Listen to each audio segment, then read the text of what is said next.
కీర్తనలు 31వ అధ్యాయం 13వ వచనం నుంచి. అనేకులు నా మీద దురాలోచనలు చేయుచున్నారు, నాకు ప్రాణహాని చేయుటకు యోచించుచున్నారు. వారు గుసగుసలాడుట నాకు వినబడుచున్నది, నలుదిశలను నాకు భీతి కలుగుచున్నది.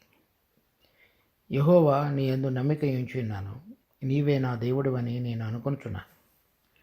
నా కాలగతులు నీ వశములో ఉన్నవి, నా శత్రువుల చేతిలో నుండి నన్ను రక్షింపము. నన్ను తరుము వారి నుండి నన్ను రక్షింపము. నీ సేవకుని మీద నీ ముఖకాంతి ప్రకాశింపచేయము, నీ కృపచేత నన్ను రక్షింపము. యెహోవా, నీకు మొరపెట్టి ఉన్నాను, నన్ను సిగ్గునొందనీయకము. భక్తిహీనులు సిగ్గుపడుదురుగాక, పాతాళమునందు వారు మౌనులయ్యుందురుగాక. అబద్ధికుల పెదవులు మూయబడినగాక, వారు గర్వమును అసహ్యమును అగపరచుచు నీతిమంతుల మీద కఠోరమైన మాటలు పలుకుదురు. నీయందు భయభక్తులు గల వారి నిమిత్తం నువ్వు దాచి ఉంచిన మేలు ఎంతో గొప్పది. నరుల ఎదుట నిన్ను ఆశ్రయించు వారి నిమిత్తము నీవు సిద్ధపరిచిన మేలు ఎంతో గొప్పది. మనుష్యుల కపటోపాయములు వారిని అంటకుండా నీ సన్నిధి చాటున వారిని దాచుచున్నావు. వాక్కలహము మాన్పి వారిని గుడారంలో దాచుచున్నావు. ప్రాకారము గల పట్టణంలో యెహోవా తన కృపను ఆశ్చర్యకరముగా నాకు చూపి ఉన్నాడు. ఆయన స్తుతినందునుగాక. భీతి చెందినవాడనై నీకు కనబడకుండా నేను నాశనమైతిని అనుకుంటుని, అయినను నీకు నేను మొరపెట్టగా నీవు నా విజ్ఞాపనల ధ్వని ఆలకించితివి. యెహోవా భక్తులారా, మీరందరూ ఆయనను ప్రేమించుడి. యెహోవా విశ్వాసులను కాపాడును. గర్వముగా ప్రవర్తించు వారికి ఆయన గొప్ప ప్రతీకారం చేయును. యెహోవా కొరకు కనిపెట్టువారులారా, మీరందరూ మనసున ధైర్యం వహించి నిబ్బరముగా ఉండుడి. ఈ కీర్తన మొదటి భాగంలో చూచినట్లుగా ఇది మొదటి సమూయేలు 23వ అధ్యాయం 9వ వచనం నుంచి 13వ వచనం వరకు జరిగిన నేపథ్యంలో రాయబడినటువంటిది. కెయీలాలో ఉన్నటువంటి దావీదు సౌలు తరమబోతున్నాడని తెలుసుకుని దేవుని సన్నిధిలో అతడు ప్రార్థించి కెయీలా వాసులు అతనిని సౌలుకి అప్పగించుతారా లేదా అనేటువంటి విషయాన్ని దేవుని ద్వారా తెలుసుకున్నవాడాయి. అక్కడ నుంచి బయలుదేరి వేరు స్థలాలకు వెళ్ళిపోయిన తరువాత అక్కడ కెయీలాలో ఉన్నప్పుడు తన మనసులో కలిగినటువంటి ఆలోచనలను, తర్వాత తను ఏదైతే ప్రార్థించున్నాడో ఆ వివరాలు ఈ కీర్తనలో మనం చూస్తున్నాం. తర్వాత ఇక్కడ ఈ 12 వచనాల్లో మనం చదివినటువంటి వచనాల్లో ఏ విధంగా దావీదు యొక్క గుణగణాలు, అతని యొక్క స్వభావం, దేవుని వైపు ఏ విధంగా అతడు చూసి అప్పుడు ఉన్నటువంటి పరిస్థితిలో నుంచి దేవుని యొక్క హస్తం ద్వారా విడుదల పొంది ఉన్నాడో కూడా దీంట్లో మనం చూడవచ్చు. ఎవరు అతని మీదకి రాబోతున్నారో వారి యొక్క మానసిక స్థితి, తర్వాత దానికి భిన్నంగా దావీదు ఏ విధంగా మసలుకున్నాడో అది ఈ రెండు కూడా దీంట్లో మనం కనపడతాయి. 1 13వ వచనం, అనేకులు నా మీద దురాలోచనలు చేయుచున్నారు, తర్వాత నాకు ప్రాణహాని చేయుటకు యోచించుచున్నారు. వారు గుసగుసలాడుట నాకు వినబడుచున్నది, నలు దిశలను నాకు భీతి కలుగుచున్నది. తర్వాత అటువంటి వారి విషయంలో తను ఏ విధంగా ఉన్నాడు అనేటువంటిది 20వ వచనంలో చెప్తున్నాడు. మనుషుల కపటోపాయములు వారిని అంటకుండా నీ సన్నిధి చాటున వారిని దాచుచున్నావు. వాక్కలహము మాన్పి వారిని గుడారంలో దాచుచున్నావు. ఇక్కడ 13వ వచనంలో చెప్పబడిన మాటకి అతడు ప్రార్థించి తను పొందినటువంటి సమాధానాన్ని గురించి 20వ వచనంలో చెప్తున్నాడు. 13వ వచనంలో వారు దురాలోచనలు, తర్వాత గుసగుసలాడుట, వారు పలుకుతున్న మాటలను బట్టి తన హృదయంలో అతనికి కలుగుతున్నటువంటి భయాన్ని గురించి చెప్తున్నాడు. అటువంటి సందర్భంలో అతనికి వాళ్ళు అనుకుని ఇతని గురించి వేరుగా ఏదైతే మాట్లాడుతున్నారో, తర్వాత అతనిని చంపడానికి చేసేటువంటి ప్రయత్నాలు, లేకపోతే అతని గురించి తప్పుగా మాట్లాడిన మాటలు అవన్నీ కూడా వినబడుతున్నప్పుడు 20వ వచనంలో వారి కపటోపాయములు అంటకుండా నీ సన్నిధి చాటున వారిని దాచుతున్నావు. వాక్కలహము మాన్పి వారిని గుడారంలో దాచుతున్నావు. వారు శత్రువులు అంటే సౌలు, అతని సైన్యం, దావీదుని అతని మనుషులను తరిమి పట్టుకోవటానికి చేసిన ప్రయత్నంలో వాళ్ళు ఇతనికి వ్యతిరేకంగా మాట్లాడిన మాటలకు తను దానికి బదులుగా ఏమీ మాట్లాడకుండా వాక్కలహము మాన్పి వారిని గుడారంలో దాచున్నారు. అంటే ఎవరైనా ఇతని మీద నింద మోపి ఇతడిని వేరుగా మాట్లాడినటువంటి సందర్భంలో తర్వాత అక్కడ 18వ వచనంలో ఉంది, అబద్ధికుల పెదవులు మూయబడిన గాక, వారి గర్వమును అసహ్యమును అగపరచుచు నీతిమంతుల మీద కఠోరమైన మాటలు పలుకుతారు. 13వ వచనంలో ఈ దురాలోచనలు గుసగుస, 18వ వచనంలో తర్వాత వారి అసహ్యాన్ని కనపరుస్తూ కఠోరమైన మాటలు. ఆ సందర్భంలో తను చెప్తున్నాడు, వారి యొక్క ఆలోచనలు కానివ్వండి లేక వారు చెప్పినటువంటి మాటలను బట్టి తను ప్రతీకారంగా ఎటువంటి చర్య చేయకుండా తన యొక్క హృదయాన్ని భద్రపరుచుకున్నానని చెప్తున్నాడు. ఎలా అంటే వాక్కలహాన్ని మాన్పి వారు ఏదైతే అబద్ధ మాటలు గుసగుసలు తర్వాత అతని మీద హాని చేయాలని చేస్తున్నటువంటి ప్రతి ప్రయత్నం కూడా అతనికి తెలియపరచబడినప్పుడు అతడు హృదయంలో ఏదైతే నింపబడి ఉంటుందో దాని గురించి అతడు తనతో ఉన్న వారితో కూడా మాట్లాడే అవకాశం ఉంది. అంటే వాళ్ళు ఏం మాట్లాడారో దానికి బదులుగా మాట్లాడేటువంటి అవకాశం ఉంది. కానీ నువ్వు నాకు వాక్కలహాన్ని మాన్పావు అంటే వాళ్ళు మాట్లాడిన దానికి బదులుగా నేను మాట్లాడకుండా చేసావని చెప్తున్నాడు. ఎవరైనా సరే మన హృదయం కనుక ఎవరైనా ఏదైనా ఒక మాట అనాలోచితంగా లేక మన మీద నిందన మోపుతూ తప్పుగా మాట్లాడినప్పుడు దానిని సహించగలగటం అనేటువంటిది భక్తుల యొక్క లక్షణం. అలా కాకుండా వారు మనల్ని ఇలా అన్నారు కనుక అది సరైనది కాదు కాబట్టి నేను దానికి బదులుగా సమాధానం ఇస్తానని చెప్పటం అనేటువంటిది మనం భక్తులుగా చేయవలసినటువంటిది కాదు. దానికి ఏం చెప్తున్నాడంటే నువ్వు ఆ వాక్కలహాన్ని మాన్పించావు. అంటే దావీదు వెళ్ళి వాళ్ళతోటి తన నీతిమంతత్వాన్ని వారు ఏదైతే తనను తప్పుగా అనుకుంటున్నారో దానిని నిరూపించేటువంటి ప్రయత్నం చేయకుండా తర్వాత వాళ్ళ ఎటువంటి మాటలు మాట్లాడారో దానికి బదులుగా మాట్లాడకుండా తన హృదయంలో ఉన్నటువంటి ఆలోచనల్ని ముందుగా శుద్ధి చేసుకున్నాడు. కొన్నిసార్లు వాళ్ళు మన ఏదైనా అనింటే మనం వారికి బదులుగా మాట్లాడే అవకాశాలు చాలా ఎక్కువ. ఒకవేళ మనం ఆ విధంగా మాట్లాడకూడదని తెలిసినప్పటికీ మన హృదయంలో అయినా సరే అటువంటి ఆలోచనలు వారిని గురించి భిన్నంగా మనం తలపోసే అవకాశాలు కూడా ఉంటాయి. అలా కాకుండా మన హృదయంలో వచ్చేటువంటి ఆ ఓటలో నుంచి వచ్చేటువంటి ఆలోచనలే మనం సరైన విధంగా దేవుని సన్నిధిలో కనుక తీసుకుని రాగలిగితే అది భక్తుల లక్షణం. అప్పుడు చెప్తున్నాడు వాక్కలహమును మాన్పి. దేవుడు మనకి పరిశుద్ధాత్మ అనే వరాన్ని అనుగ్రహించున్నాడు. ఆ పరిశుద్ధాత్మ దేవుడు మనలో ఉంటున్నప్పుడు నివాసం చేస్తున్నప్పుడు ఆయన ద్వారా వచ్చేటువంటి తలంపులన్నీ కూడా పరలోక స్వభావాన్ని ధరించుకుని ఉండేవిగా ఉంటాయి. ఉదాహరణకు శత్రువుని ప్రేమించుట, అది పరిశుద్ధాత్మ దేవుడు మనకు తెలియజెప్పే మాట. వారు మనల్ని మాట అనినప్పుడు మనం సహించటం అనేటువంటిది నేర్పుట. సో దావీదు పాత నిబంధనలో కూడా అటువంటి స్వభావాన్ని వ్యక్తపరిచినటువంటి భక్తుడిగా మనం ఇక్కడ చూస్తాం. తర్వాత 14వ వచనంలో నీ యందు నేను నమ్మికించున్నాను, నీవే నా దేవుడు అని అనుకుంటున్నాను. నా కాలగతులు నీ వశములో ఉన్నవి, నా శత్రువుల చేతిలో నుండి నన్ను రక్షింపుము, నన్ను తరుము వారి నుండి నన్ను రక్షింపుము. ఇక్కడ ఆ సౌలు వచ్చి వీటిని తరిమి చంపడానికి చేసే ప్రయత్నంలో చేస్తున్నటువంటి ప్రార్థన.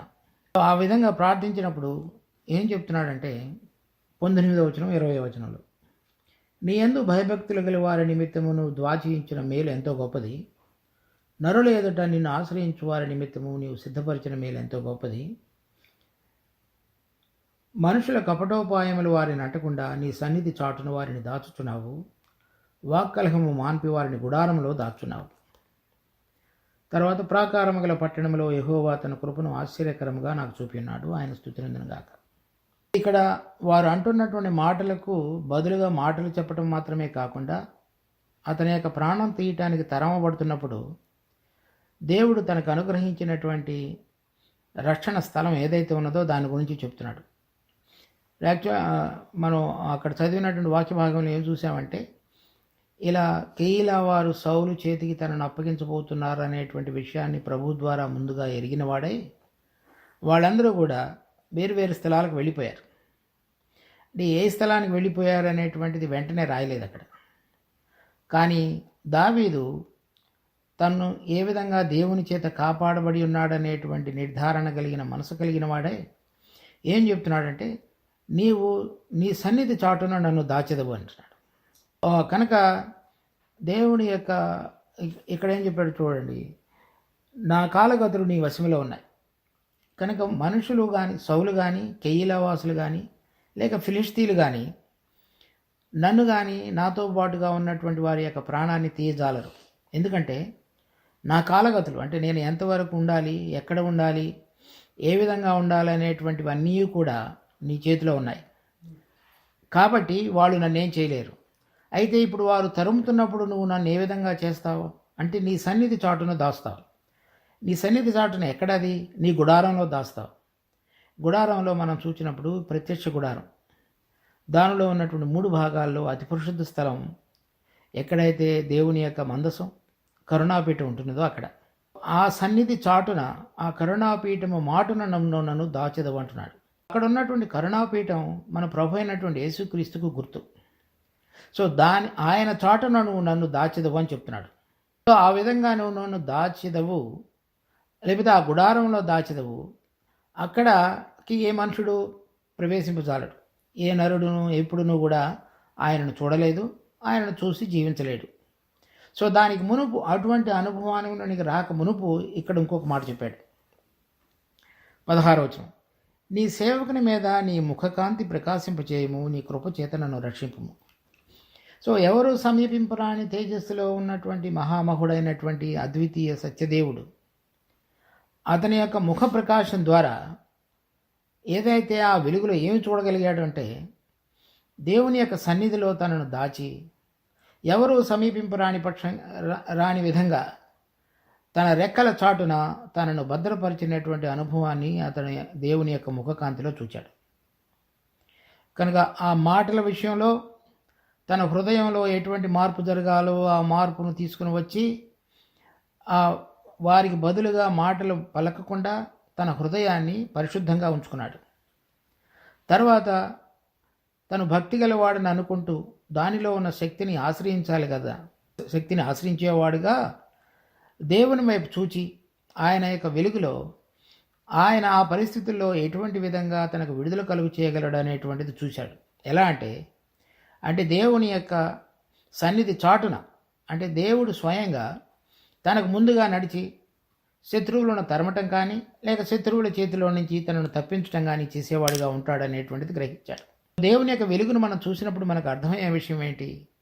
దేవుని యొక్క మహాపరాక్రమము, తర్వాత ఆయన మన పక్షంగా చేయగలిగినటువంటి సామర్థ్యం కలిగినటువంటి ఆయన యొక్క నైపుణ్యాన్ని మనం చూస్తాం.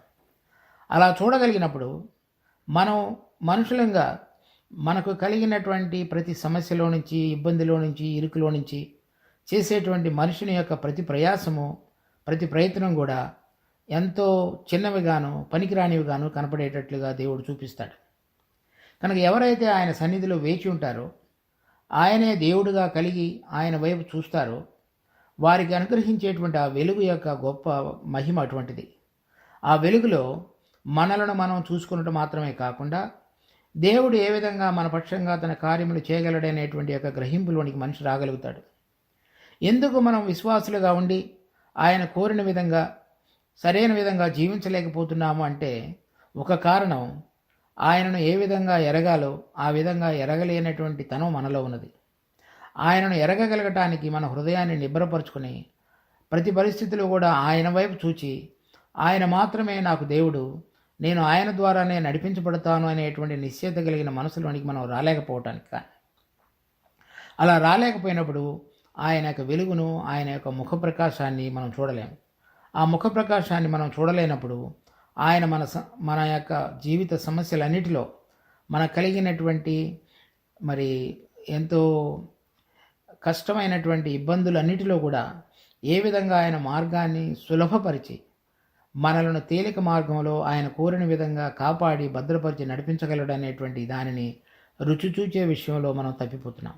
తర్వాత 17వ వచనం, యెహోవా నీకు మొరపెట్టి ఉన్నాను, నన్ను సిగ్గు నొందనీయకము. భక్తిహీనులు సిగ్గుపడుదురుగాక, పాతాళమునందు వారు మౌనులయ్యుందురుగాక. సో ఇక్కడ చెప్తున్నాడు భక్తిహీనులు అంటే వారు అవిశ్వాసులని కాదు అర్థం. దేవుడిని ఎరిగి ఉండి కూడా దేవుడిని ఏ విధంగా విశ్వసించి ఆయనను వెంబడించి ఆయన కోరిన విధంగా నడవాలో ఆ విధంగా నడవనటువంటి వారు అని అర్థం. తర్వాత దానికి భిన్నంగా ఇంకొకటి చెప్తున్నాడు 19వ వచనంలో, నీ యందు భయభక్తులు గల వారి నిమిత్తము నువ్వు దాచి ఉంచిన మేలు ఎంతో గొప్పది. సో ఇక్కడ భయభక్తులు కలిగిన వారు దేవుడు నియమించినటువంటి మార్గాన్ని అనుసరించి దేవుడు వారికి ఏ ఏర్పాటులో వారి జీవితాలను కొనసాగించాలో దానిని మించి సొంత ప్రయత్నం ద్వారా జీవించేటువంటి వారు అని అర్థం. వీళ్ళు భయభక్తులు కలిగిన వారు దేవుని యందు ఆశ్రయించి దేవుని ద్వారా నడిపించబడగలగటానికి మనసు కలిగిన వారు అని అర్థం. సో ఈ రెండు విషయాలు మనం గమనించాలి. చూడండి 2 తిమోతి 3వ అధ్యాయం 5వ వచనం, పైకి భక్తి గల వారి వలె నుండి దాని శక్తిని ఆశ్రయించిన వారునై ఎందురు, ఇటు వారికి విముఖుడవై ఉండవు. వాళ్ళు భక్తిహీనులు అంటే వాళ్ళు అనమాట. అంటే పైకి భక్తి గల వారుగా చెబుతారు, కనబడతారు, లేకపోతే మాట్లాడతారు, కానీ దానిలో ఉన్నటువంటి శక్తిని ఆశ్రయించిన వారు. అంటే ఇప్పుడు మనం కనుక మన జీవితంలో కూడా పరీక్షించుకుంటే మనకు అర్థమవుతుంది. మన క్రమంగా వార కూడికలు లేక ఆరాధనా క్రమం లేక క్రమంగా వాక్యాన్ని ధ్యానించి అనేక విషయాలు జ్ఞానయుక్తంగా తెలుసుకునేటువంటి అనుభవం కలిగినప్పటికీ కూడా మరి నిజమైన విధంగా దేవుని యొక్క శక్తిని ఆశ్రయించి ఆయన ప్రభావం ద్వారా దినదినము మన జీవితాన్ని కొనసాగించుట అనేటువంటి అనుభవం లేకుండా ఉన్నటువంటి విశ్వాసులు చాలా ఎక్కువ సంఖ్యలో ఉంటారు. మనం చాలాసార్లు మన జీవితాల్లో కూడా ఆ విధంగా నడిచి ఉండవచ్చు. కానీ దేవుడు ఏం కోరుతున్నాడంటే ఎవరైతే భక్తి గల వారమని చెప్తున్నారో వారు ఆయనలో ఉన్నటువంటి శక్తిని ఆశ్రయించుకొని జీవించేవారని అర్థం. కనుక పౌలు ఎఫెసీ సంఘానికి కూడా ప్రార్థిస్తూ చేస్తున్నటువంటి ప్రార్థనలో మరి ఎఫెసీ పత్రిక 3వ అధ్యాయం, మీరు అంతరంగ పురుషుని యందు శక్తి కలిగి ఆయన ఆత్మ వలన బలపరుచున్నట్లుగాను. అంటే మనలో ఉన్నటువంటి మనుషుని యొక్క ఆత్మ పరిశుద్ధాత్మ యొక్క శక్తి ప్రభావం చేత బలపరచబడి ఆయనలో ఉన్నటువంటి శక్తిని ఆశ్రయం చేసుకుని జీవించుట అనేటువంటి అనుభవాన్ని కలిగి ఉండాలని పౌలు మరి ఎఫెసీ సంఘానికి చేసినటువంటి ప్రార్థనలో మొరపెడుతున్నాడు.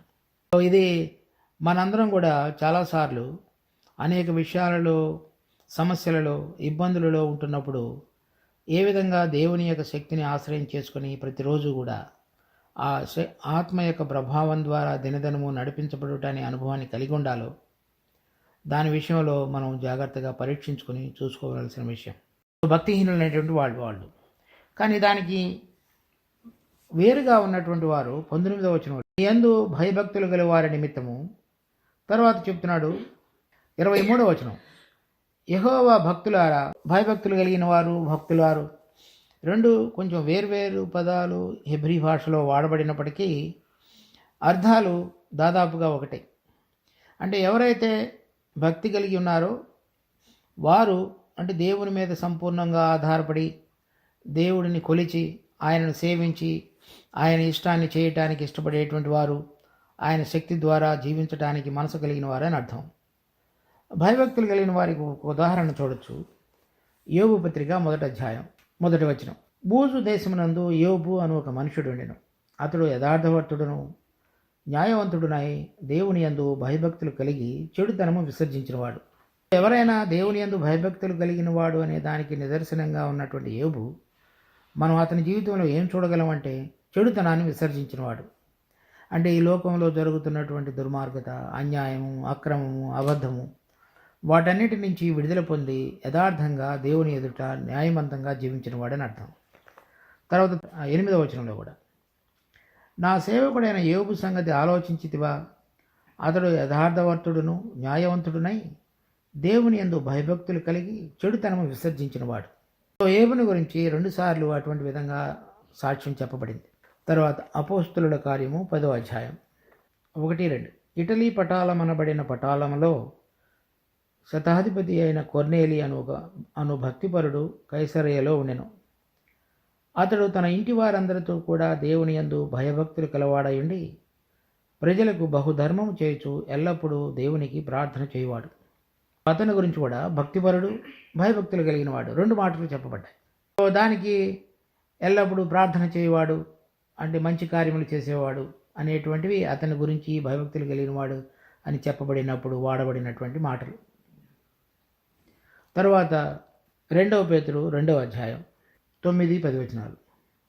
భక్తులను శోధనల నుండి తప్పించుటకును, దుర్నీతి పరులను ముఖ్యముగా మలినమైన దురాశ కలిగి శరీరానుసారముగా నడుచుకొనుచు, ప్రభుత్వమును నిరాకరించుచు, శిక్షలో ఉంచబడిన వారిని తీర్పు దినం వరకు కావలిలో ఉంచుటకును ప్రభు సమర్థుడు. భక్తులను శోధనలో నుండి తప్పించుటకు. ఇప్పుడు ఇక్కడ మనం చూస్తున్నటువంటి 31వ కీర్తనలో తనను తరిమేటువంటి వారందరూ కూడా ఒకవేళ దేవుడిని ఎరిగి ఉన్నామని చెప్పుకుంటున్నప్పటికీ కూడా దానిలో ఉన్నటువంటి శక్తిని ఆశ్రయించకుండా వారి సొంత శక్తి ఆశ్రయాన్ని చేసుకుని జీవించేటువంటి వారు. భక్తులు అనేటువంటి వారు చెడుతనమును విసర్జించి కేవలం ఆయనందు మాత్రమే నమ్మిక ఉంచి ఆయన శక్తి చేత నడిపించబడేటువంటి వారు. ఇక్కడ మనం చూసినటువంటి మాటల విషయంలో కానీ, తర్వాత తన ప్రాణానికి కలిగిన ముప్పులో నుంచి వచ్చినటువంటి భయాన్ని బట్టి కానీ, దేవుడు ఏ విధంగా తన యందు ఆశ్రయించిన వారిని తన సన్నిధి చాటును ఉంచి గుడారములో దాచి ప్రతి విషయంలో కూడా తనకు ఇష్టకరమైన చోటికి ఆ బిడ్డలను నడిపించి కాపాడి భద్రపరిచేవాడుగా ఉన్నాడో మనం ఈ వచనాల్లో చూస్తాం. తర్వాత చెప్పబడింది ఇంకొకటి చెప్తున్నాడు 16వ వచనంలో, నీ సేవకుని మీద నీ ముఖకాంతి ప్రకాశింపచేయము, నీ కృపచేత నన్ను రక్షింపము.